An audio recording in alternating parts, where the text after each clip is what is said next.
Hello, my lovely friends. My name is Ava, and today we're going to be talking about romances with a mental health representation.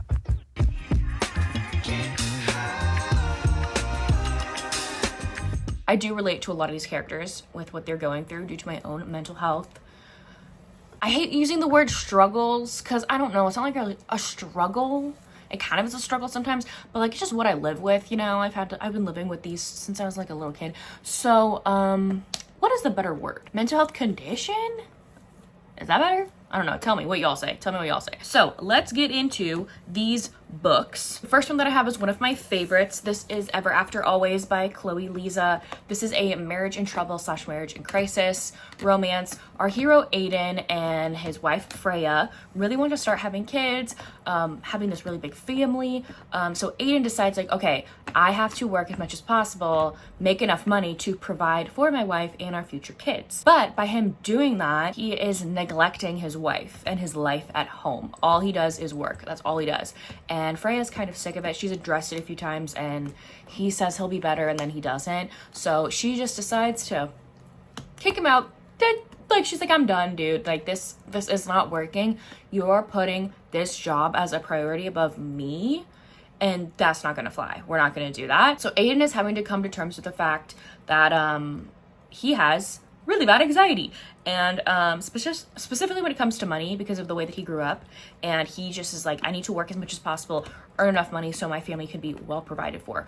But he's not thinking about the fact that he's neglecting his family by doing that. There needs to be a healthy work-life balance. It was not computing in his brain. So this book talks about therapy in an amazing way. I love that. And I really relate to Aiden when it comes to anxiety. I don't have anxiety when it comes to like money struggles. I mean, I do, but not in like his anxiety like sphere, right? My anxiety is more social and generalized. But the way that anxiety was discussed in here really hit me in the heart, because that I related to. Next I have Work For It by Talia Hibbert. This is an romance, like giant ranch dude falls, oh my gosh, what was that?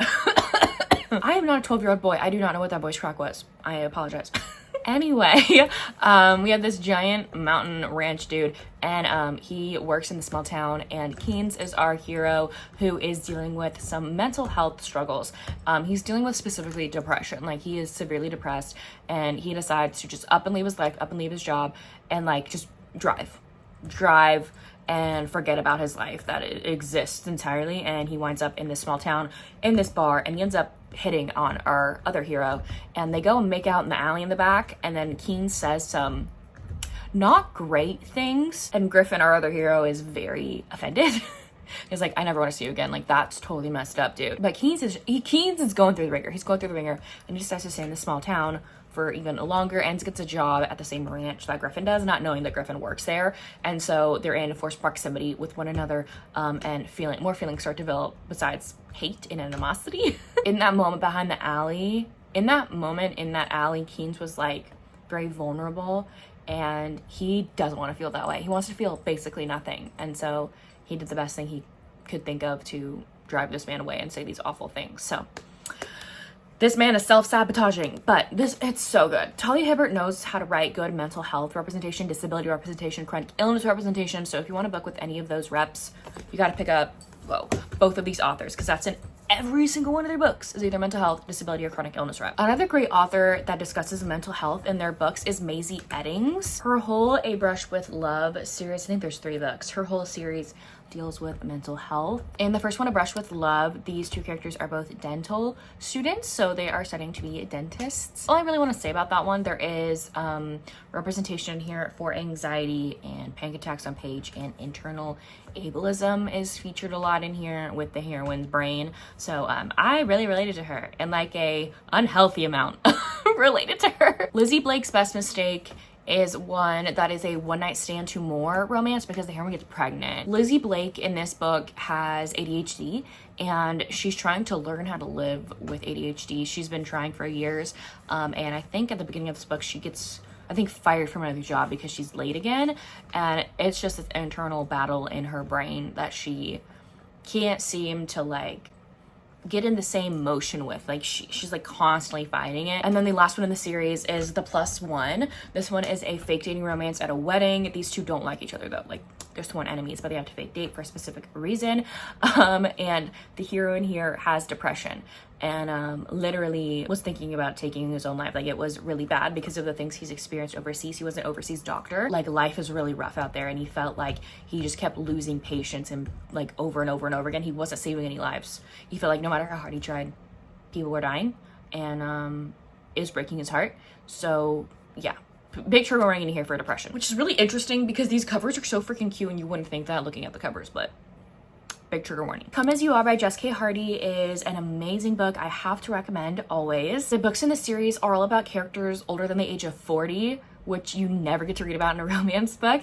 And the heroine owns this mom and pop ski lift, and she's kind of not doing great business-wise because bigger ski lifts have opened recently, and the hero runs this like kind of like halfway house for guys who used to be addicts, and he's like, hey, me and my guys will help you out if you need help, because they need something to do this winter besides just sit in this halfway house.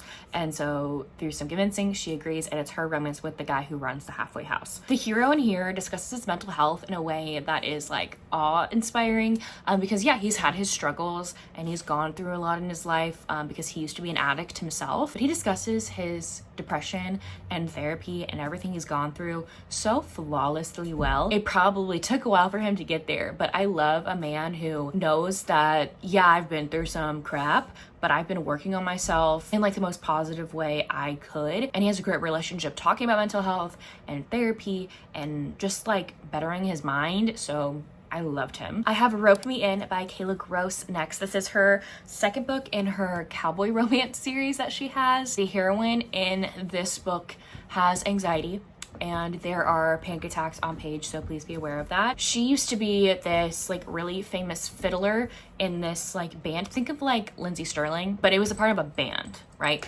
And she hated her life, and she just decided to get in a car and drive. And she ends up in this small town and gets a job at this country western bar. And she's like, you know what? I've never done anything like that, so let's do it. Let's change up my life. Let's do it. There she meets, I think, like the lead bartender, and that's our hero. He is a few years younger than her. She's older. And one of my favorite scenes that I've read is him helping her through a panic attack that she's having.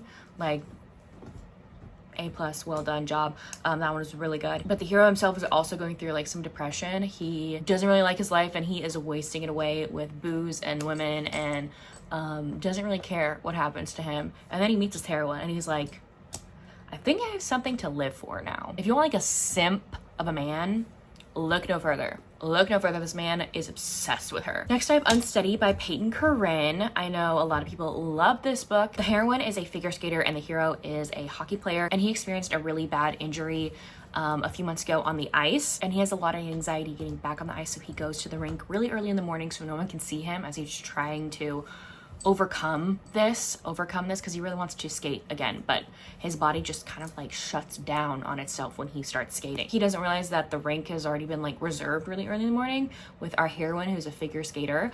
She is basically the single guardian, even though she's in college, to her two younger brothers, because her dad is a deadbeat. And she sees this guy having a panic attack on the ice and decides to help him out and help him breathe through it, get through it. And yeah, it's them trying to live through both of their struggles together and kind of leaning on each other. Shadows and Whispers by Casey Mills is my next one. Basically, the hero is this very powerful rich guy, and he is set to get married to this woman to align their families. They're both really rich families, but then he ends up seeing that girl's sister dancing, and he's like, oh no, I'm marrying her instead.